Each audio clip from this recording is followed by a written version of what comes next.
Bien, bueno, bienvenidos a la segunda parte de este video de metabolismo. En esta parte vamos a analizar lo que es el proceso de fotosíntesis, ¿sí? Les pido que tengan a mano sus cuadernillos y además que tengan a mano sus apuntes de clase, ¿ok? Para esto vamos a empezar diciendo que antes tenemos que hacer un análisis previo de algunas cosas que hasta aquí no sabemos, ¿sí? Entonces vamos a hablar primero de los cloroplastos, ¿sí? Los cloroplastos, como vemos acá, esta imagen, sí, que ustedes la tienen en sus cuadernillos, una imagen un poco más grande para poder analizarla. Sí, los cloroplastos son las organelas donde se lleva a cabo la fotosíntesis justamente en eucariontes fotosintéticos, plantas y algas, ¿sí? Los cloroplastos son organelas que tienen información genética, tienen ADN y tienen además los elementos necesarios para replicar este ADN y expresarlo, ¿sí? Así como también tienen ribosomas para la síntesis de algunas proteínas propias de esta organela, ¿sí?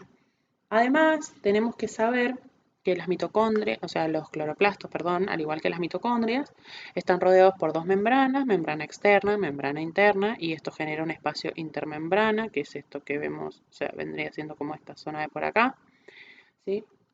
La membrana externa es permeable a pequeñas moléculas, la membrana interna, a diferencia de la mitocondria, es lisa, es decir, que aquí no hay crestas, ¿sí? Pero sigue siendo una membrana, una barrera de permeabilidad, esta membrana interna, ¿sí? Esta membrana interna contiene proteínas transportadoras que a su vez regulan el movimiento, ¿sí? El paso de cosas hacia adentro y hacia afuera del cloroplasto. La membrana interna rodea una solución que se denomina estroma, ¿sí? Esta solución es diferente en composición al citoplasma celular, ¿sí? Es una solución densa que sería las veces de matriz eh, mitocondrial, ¿ok? En esta estroma encontramos las membranas tilacoides, que son estos sacos aplanados que podemos ver aquí, ¿sí? O como una pila de monedas, ¿sí? Este conjunto este conjunto de tilacoides se denomina grana, ¿sí? Se agrupan en esta pila que se denomina grana y están intercomunicados por una membrana tilacoide que se denomina lamela, ¿ok? ¿Sí? La membrana se llama lamela. Las membranas tilacoides, a su vez, ¿sí? Encierran un espacio denominado lumen, que contiene una solución densa, espesa, de diferente composición a la estroma, ¿sí? En los tilacoides ocurren las reacciones luminosas, ¿sí? Y las reacciones que fijan el carbono ocurren en la estroma. Esto por un lado debemos saber del cloroplasto. Aquí vamos a hablar de forma muy breve de la naturaleza de la luz, pero yo les pido que ustedes hagan la lectura correspondiente en el cuadernillo. Vamos a decir algunas cosas de la luz, ¿sí? Muy brevemente.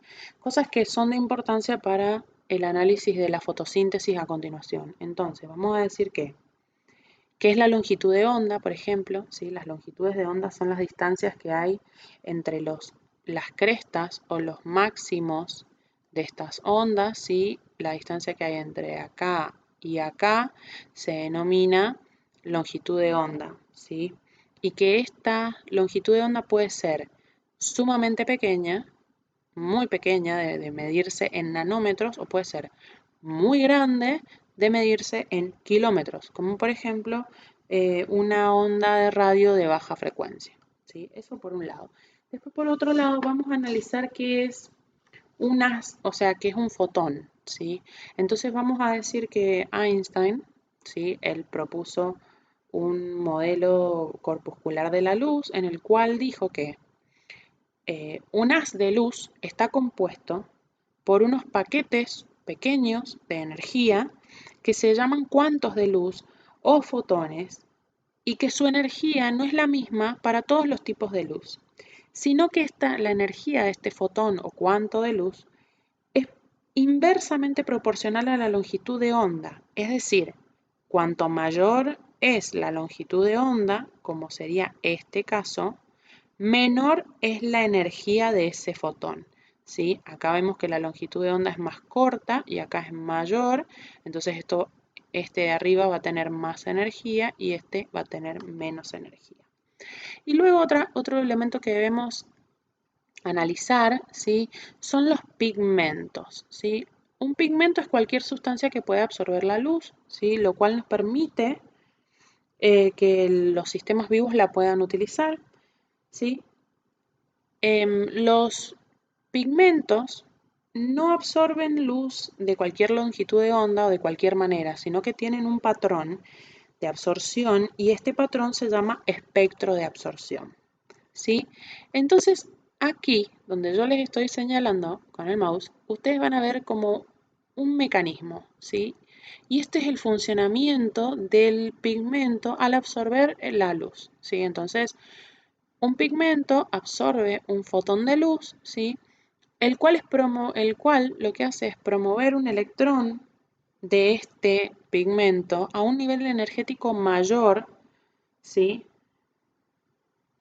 Entonces alcanza un estado que se denomina excitado, ¿sí? Es como que vibra, ¿sí? Tiene mucha energía y esto le genera una gran inestabilidad, ¿sí? Este estado excitado es muy efímero, o sea, dura muy poco tiempo. Entonces la energía es absorbida, ¿sí? O puede suceder una de estas tres eh, cosas, ¿sí? Se puede disipar como calor, se puede reemitir como fluorescencia, puede ser utilizada como una reacción fotoquímica. Es importante saber que para que el fotón de luz sea absorbido, debe contener una cantidad energética igual a la cantidad energética que se requiere para promover ese electrón a un nivel más alto de energía, ¿sí? Esto es importante que lo destaquemos. Aquí, como vemos, tenemos el pigmento clorofila. Este pigmento lo tenemos en los tilacoides de los cloroplastos, en las membranas tilacoides de los cloroplastos, ¿sí? Algo importante para decir aquí es que este pigmento clorofila lo que hace es absorber luz en longitudes de onda violeta, azul y rojo también. Y debemos decir que los tilacoides de los cloroplastos están orientados de una forma, ¿sí? Entonces, cuando hay luz, el cloroplasto se desvía hacia la luz y lo que hace es orientar todos los pigmentos presentes hacia esa luz, ¿sí? De forma tal que genera una especie de antena electromagnética donde lo que hace es potenciar o maximizar la capacidad de recepción de esa luz, ¿sí? Esto es importante decirlo. Tenemos que saber también que hay diferentes tipos de clorofila, la clorofila A, la clorofila B y la clorofila C, y que además hay otros pigmentos como los carotenoides, ¿sí? Que son pigmentos rojos o anaranjados, y que hay pigmentos como las ficobilinas que son rojos y azules, ¿sí? Esto es importante. Y otra cosa importante a destacar, también a decir, es que las clorofilas, ¿sí? Y los carotenoides, los cuales ustedes los tienen bien detallados en la página 42 de su cuadernillo. Las clorofilas y los carotenoides están unidos, ¿sí? De forma no covalente a proteínas que atraviesan las membranas de los tilacoides y forman una antena clorofílica o un complejo de captación de luz, ¿sí? Esto es muy importante porque luego va a ser utilizado en los procesos que vamos a estudiar a continuación, ¿sí? Y por último, algo que también debemos destacar es una breve reseña histórica, ¿sí? Donde yo se las he puesto acá para que ustedes la contemplen y la analicen, pero no la vamos a trabajar en este video en sí. Aquí lo que ven es que no siempre hemos conocido la fotosíntesis de la forma en que la conocemos hoy, sino que hubo un largo proceso de descubrimientos, de reacciones y de dónde venían las cosas que participan en la fotosíntesis. Y bueno, costó un montón de tiempo descubrir cómo era que funcionaba y pulir el entendimiento de este mecanismo, así que yo les pido que ustedes lean esto, ¿sí? Esto es extraído, esta imagen es extraída de sus apuntes de clase, así que les voy a pedir que la tengan en cuenta y que realicen la lectura correspondiente. Vamos ahora sí a hablar finalmente de lo que es la fotosíntesis, ¿sí? Entonces vamos a decir acá, ¿sí? Yo les he puesto conceptualmente un pequeño resumen donde vamos a decir que la fotosíntesis, perdón, es una serie de reacciones complejas en las cuales ocurren en los organismos fotosintéticos, ¿sí?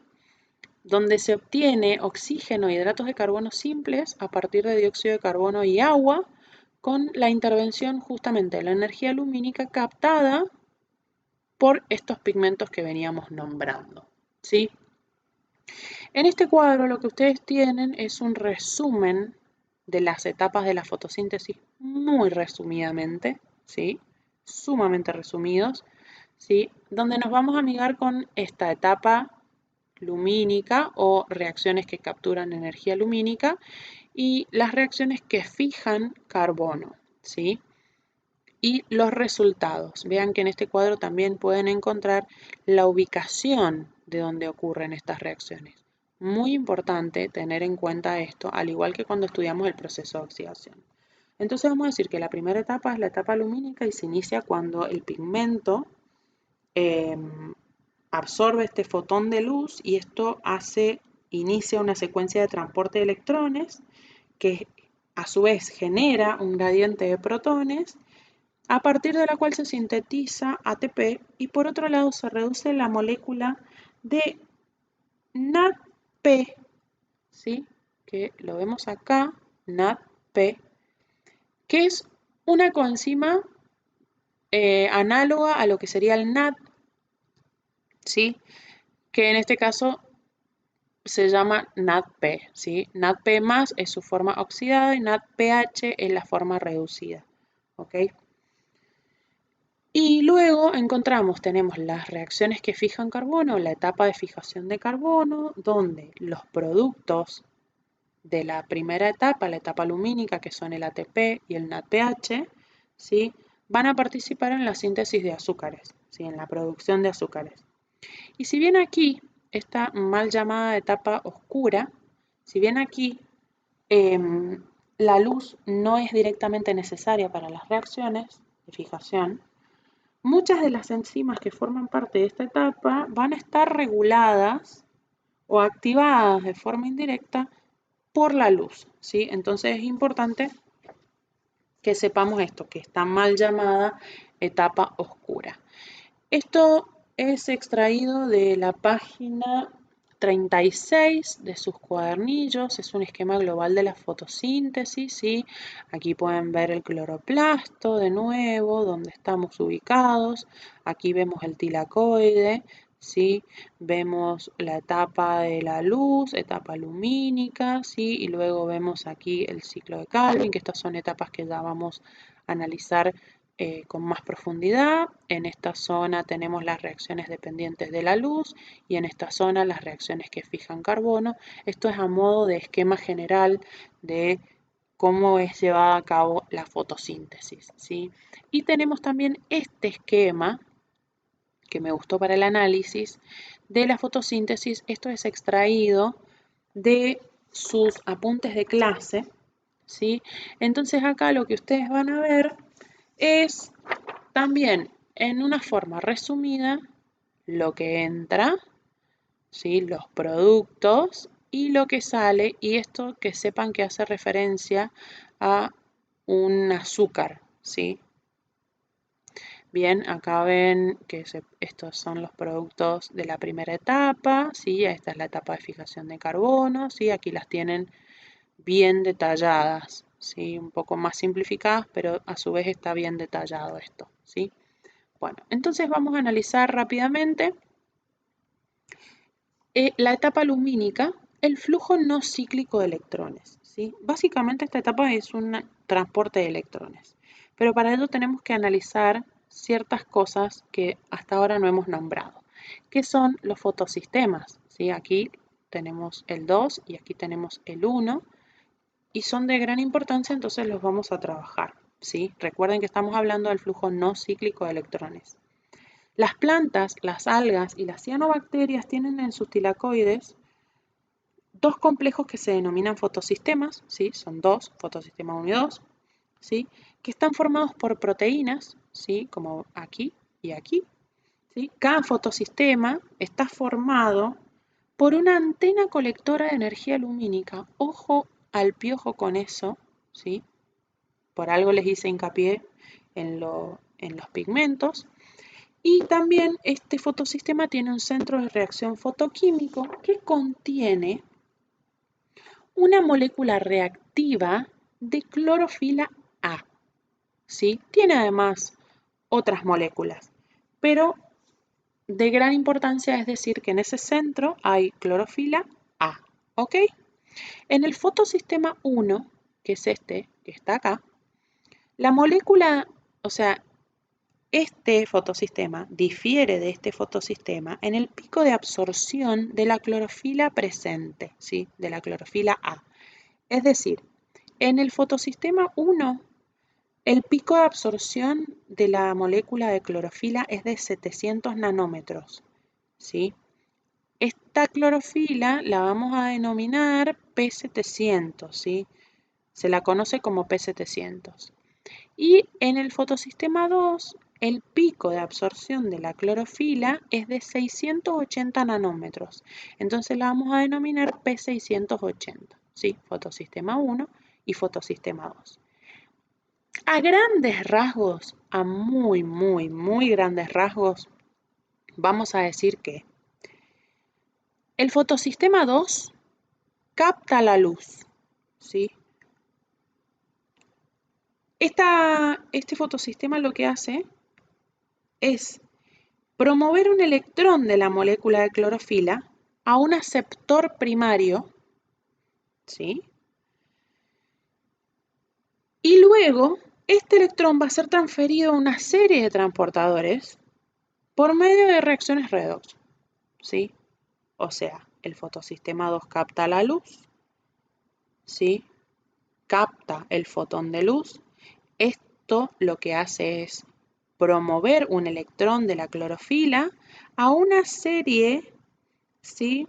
A un aceptor primario de este fotosistema que luego da lugar o es transferido a través de una serie de transportadores, ¿sí? Que son por medio de reacciones redox, ¿ok? Hasta alcanzar el fotosistema 1, ¿sí? Partimos de acá, vamos avanzando hasta llegar al fotosistema 1, ¿sí? Hasta alcanzar el P700, ¿sí? El centro de reacción de ese fotosistema. Una vez que se ha transferido ese electrón desde el fotosistema 2 al 1, este P680, ¿sí? Recibe un electrón y vuelve a su estado neutro. Esto es importante. Este electrón es cedido por el agua de forma indirecta a través de otros dadores de electrones, uno de los cuales, bueno, es un complejo que contiene manganeso, ¿sí? Bien, repasemos esto entonces. El fotosistema 2 capta el fotón de luz, el fotón, ¿sí? Este fotón lo que hace es promover, ¿sí? O transferir un electrón de la molécula de clorofila 680, de la P680, hacia un aceptor primario que luego desencadena o es transferido, ¿sí? Mediante transportadores que suceden a través de reacciones redox y llega hasta el centro reactivo del fotosistema 1, donde está la clorofila A, el P700, ¿sí? Bien, una vez que deja este electrón de nuevo, que lo deja acá, este recibe un electrón, ¿sí? Y vuelve a su estado neutro. Importante esta parte. En simultáneo, ¿sí? Todo esto en simultáneo, el fotosistema 1 atrapa un fotón de luz, lo cual induce que éste se oxide, su oxidación. Entonces, un electrón del P700 que tenemos aquí es lanzado a un aceptor primario, ¿sí?, de este mismo fotosistema, que lo recibe y se reduce. Este electrón es entonces transferido a otra serie de transportadores, ¿sí?, hasta que llega al NADP oxidado, ¿sí? El electrón eliminado de la molécula de P700, ese electrón que soltó, ¿sí?, es reemplazado por el que proviene desde el fotosistema 1, ¿ok? Es reemplazado, ¿sí? Entonces, bien, las reacciones de fotosíntesis, en las reacciones que tenemos acá de fotosíntesis dependientes de la luz, lo que hay es un flujo continuo de electrones desde el agua al fotosistema 2 y a través, y de este, ¿no es cierto?, al fotosistema 1 y a través del 1 al NADP reducido.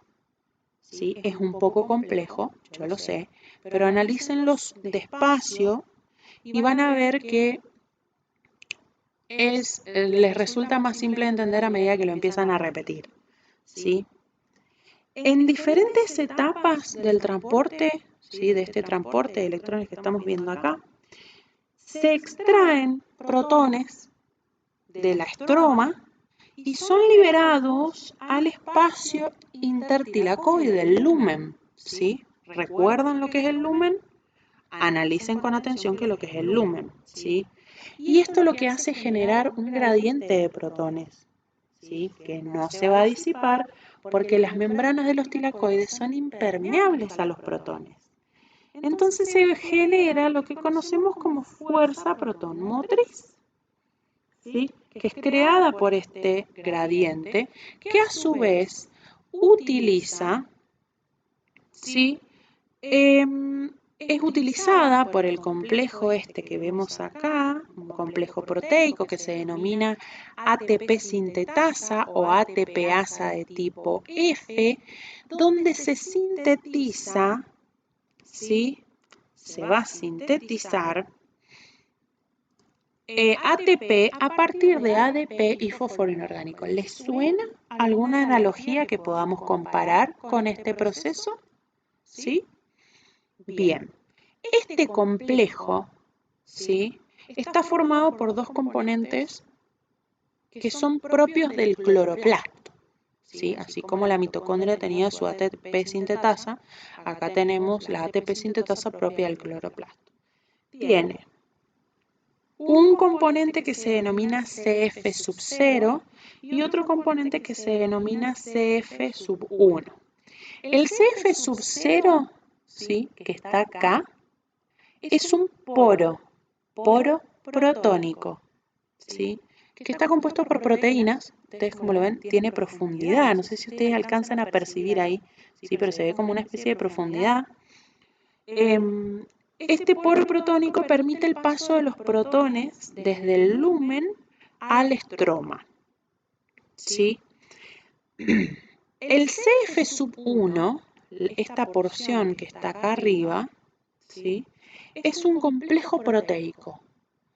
Y aquí se encuentra el sitio catalítico para la síntesis de ATP, que la estamos viendo en esta flecha, ¿sí? ADP, fósforo inorgánico, y se forma ATP, ¿sí? Pasan los protones y a su vez, ¿sí?, esto genera este proceso, ¿sí?, que es esta síntesis de ATP a partir de ADP, que se denomina, ¿sí?, fotofosforilación, que es esto que encontramos acá, ¿sí?, este nombre que tenemos aquí.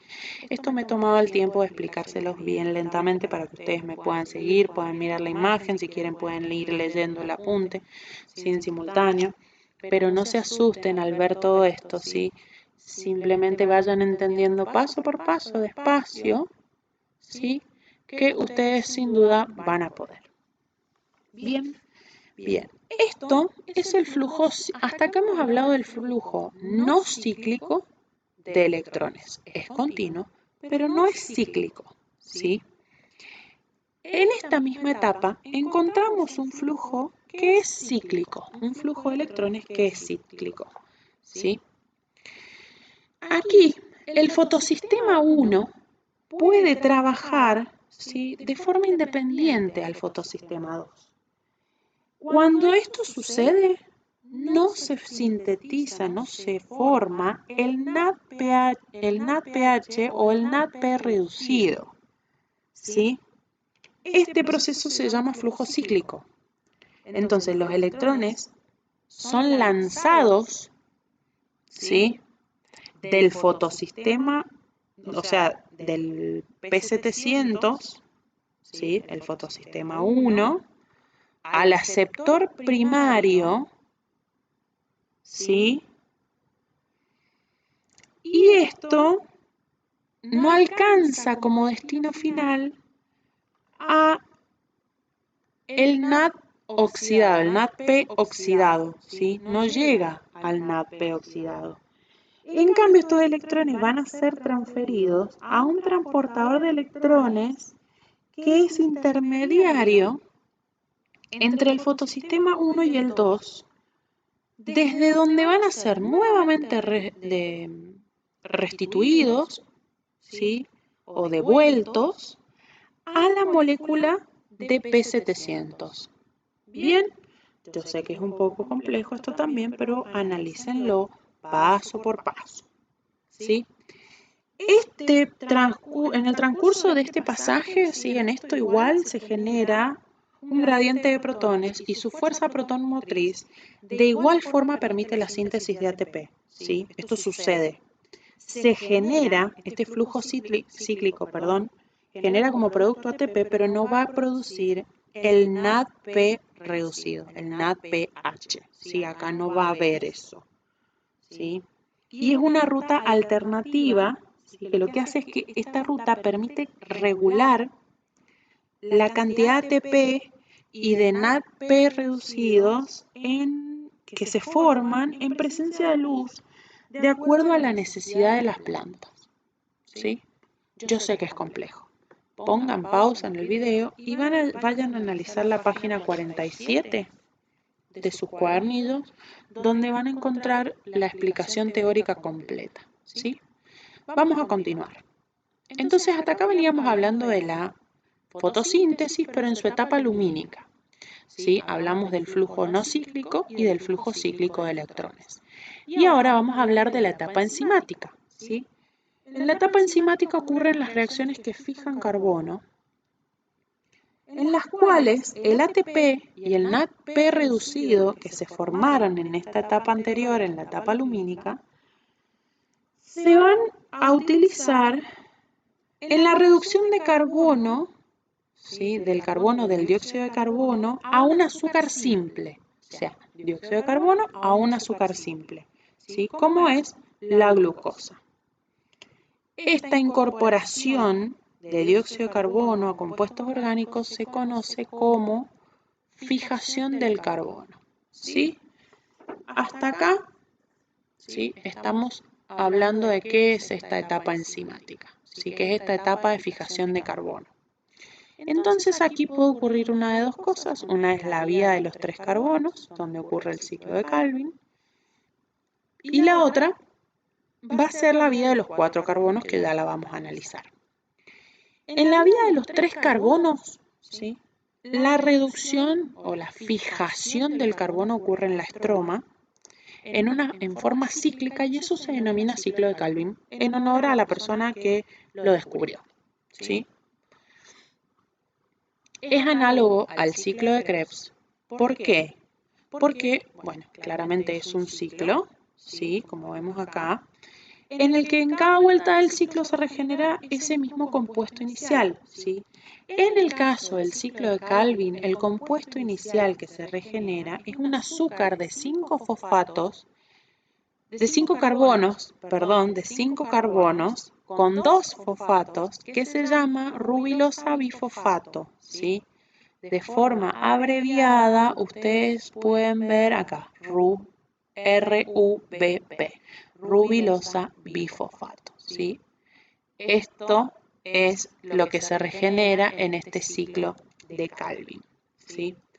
El ciclo inicia, y por eso acá tienen este sector, esta flecha que están viendo acá, en este recuadro negro, ¿sí? El ciclo comienza o se inicia o da comienzo cuando el dióxido de carbono, ¿sí?, se une a la rubilosa bifosfato, este azúcar de 5 carbonos con 2 fosfatos unidos, y luego está azúcar de 5 carbonos, ¿sí?, al acoplar el dióxido de carbono, mediante la acción de una enzima, ¿sí?, nos va a dar como resultado dos moléculas de un compuesto de 3 carbonos que se denomina fosfoglicerato, ¿sí? Esto se abrevia PGA, fosfoglicerato, ¿sí?, de forma abreviada PGA, que lo tienen aquí en este círculo, ¿sí?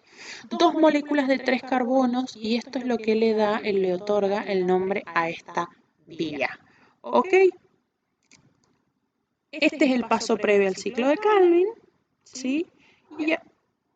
Y ahí va derechito a este proceso. ¿Ok? Bien, entonces, como habíamos dicho acá, como dijimos acá, esta reacción, ¿sí?, es catalizada por una enzima que se denomina, ¿sí?, rubilosa bifosfato carboxilasa, ¿sí?, que es una enzima.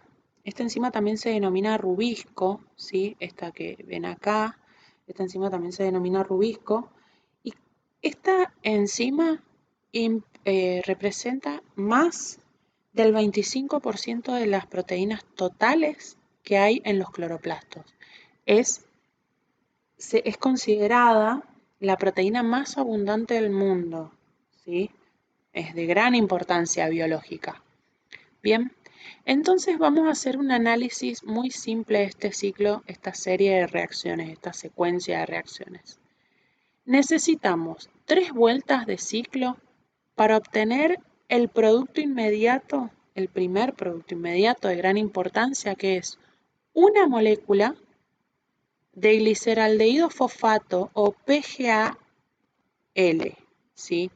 3 vueltas para obtener una molécula de gliceraldehído fosfato, ¿sí?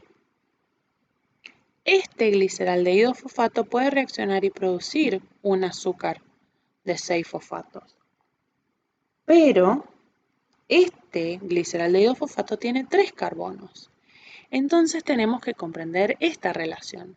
Se van a necesitar 6 vueltas del ciclo para producir 2 moléculas de gliceraldehído fosfato que luego van a dar lugar a una molécula de glucosa, ¿sí?, un azúcar de 6 carbonos.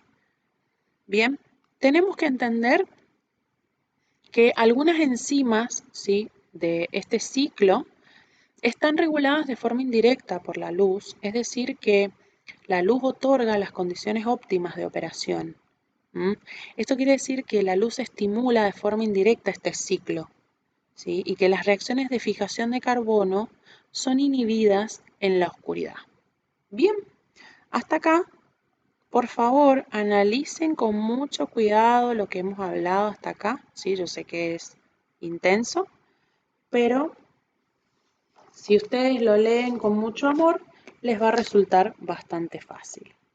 Entonces vamos a ver acá, ¿sí?, un proceso que sucede en la etapa enzimática que se llama fotorrespiración, que se da cuando hay poca concentración de dióxido de carbono, ¿sí? Entonces nosotros habíamos dicho que cuando hay suficiente cantidad de dióxido de carbono, ¿sí?, la rubilosa bifosfato carboxilasa fija de forma eficiente este dióxido de carbono y lo integra al ciclo de Calvin. Pero cuando la concentración de dióxido disminuye o es muy poca, ¿sí? En relación a la concentración de oxígeno, como pueden ver acá, ¿sí? Poco dióxido de carbono, mucho oxígeno, ¿sí? En la hoja de la planta me refiero, ¿sí? Esta misma enzima, la rubilosa bifosfato carboxilasa, cataliza la reacción de la rubilosa bifosfato, pero con el oxígeno. Y esto forma lo que vemos acá, el ácido glicólico, ¿sí? Un producto, un compuesto intermedio, ¿sí? Que luego se dirige a un proceso que se llama fotorrespiración. A ver, vamos por partes. Esta función, este cambio de función en esta enzima carboxilasa, se ve favorecida por altas temperaturas, ¿sí? O sea, temperaturas superiores a 28 grados. Es decir, que en temperaturas mayores a 28 grados va a funcionar como una oxidasa y no como una carboxilasa.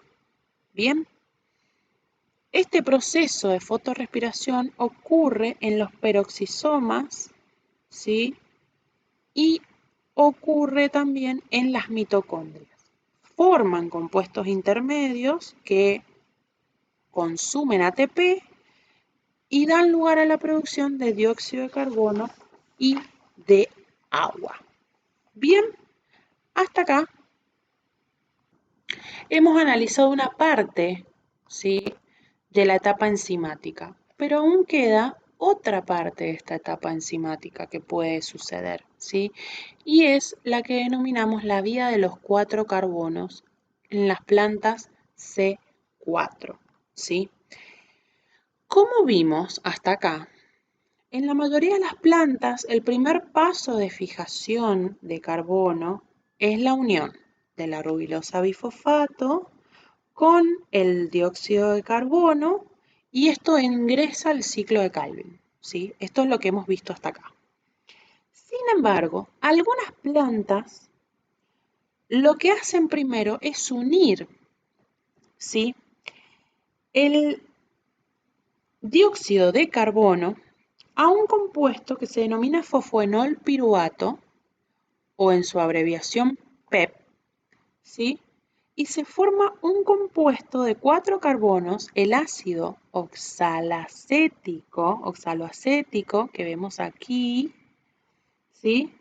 Y de aquí proviene el nombre de esta vía. 4 carbonos tiene este ácido oxalacético o oxaloacético, 4 carbonos se llama la vía, ¿sí? Entonces, en el caso de la vía de los 4 carbonos, el dióxido de carbono se une primeramente al PEP y esto da lugar al ácido oxaloacético, ¿sí? Y esto le otorga el nombre a la vía. El dióxido de carbono se fija primero como este ácido, ¿sí? En estas células que vemos acá, que son las células del mesófilo, ¿sí? Esto es un poco complejo los nombres de la hoja, ¿sí? Se fija acá, ¿no es cierto? Como este ácido.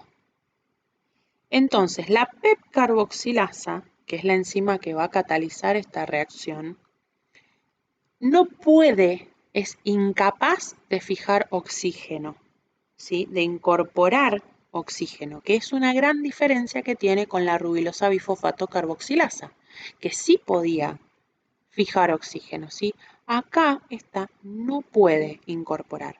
Entonces, aún en concentraciones muy bajas de dióxido de carbono y habiendo mucha concentración de oxígeno, la enzima igual trabaja de una forma más rápidamente, uniendo el dióxido de carbono al PEP, ¿sí? ¿Esto qué quiere decir? Que, como les decía, lo fija más rápido, ¿sí? Y aún así en concentraciones menores. Esto es importante. Esto es bastante importante, ¿sí? Entonces, el ácido oxaloacético se transforma en ácido málico o malato, ¿sí? Que es transportado ¿sí? A la célula de la vaina, entonces vemos acá las células de la vaina, ¿sí? Nosotros estábamos acá y es transportado ese malato a las células de la vaina, donde aquí va a perder, ¿sí? Un grupo carboxilo y va a liberar dióxido de carbono, ¿sí? Que es lo que vemos acá, y este sí va a entrar al ciclo de Calvin, ¿sí?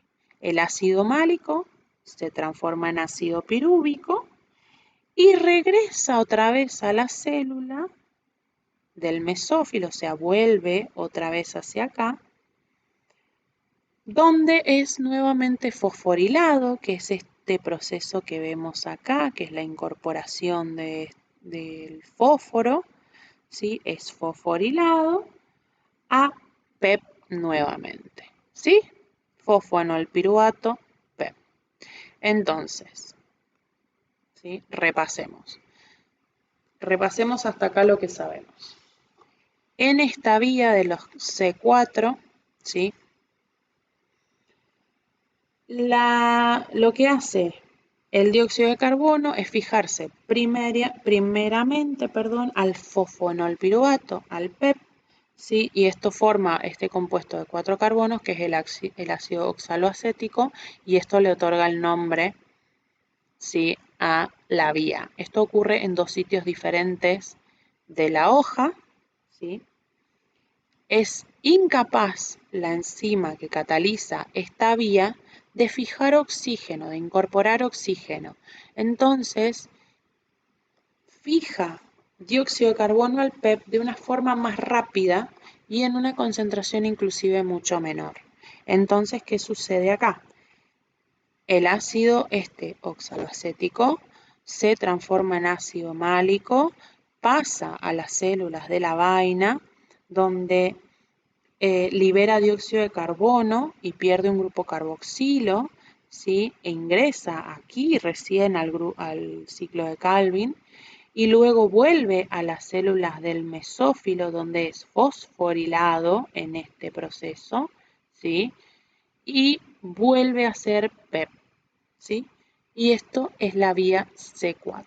Yo sé que parece complicada, pero como les digo, vayan de a partes analizando lo que les voy diciendo en el video. Bien, aquí tienen un resumen. Esto lo tienen ustedes en sus apuntes, ¿sí? En la página 54 es un cuadro resumen de las dos vías de las plantas C3 y las plantas C4, a modo de que ustedes puedan comparar, ¿sí? Así que les pido que lo miren con detenimiento y por supuesto sepan que cualquier duda o cualquier consulta estamos para ayudarlos, ¿sí? Espero que este video haya colaborado un poco a entender lo que es el proceso de fotosíntesis, ¿sí? Muchas gracias a todos por su atención y que les deseo un buen día. Nos vemos luego. Hasta luego.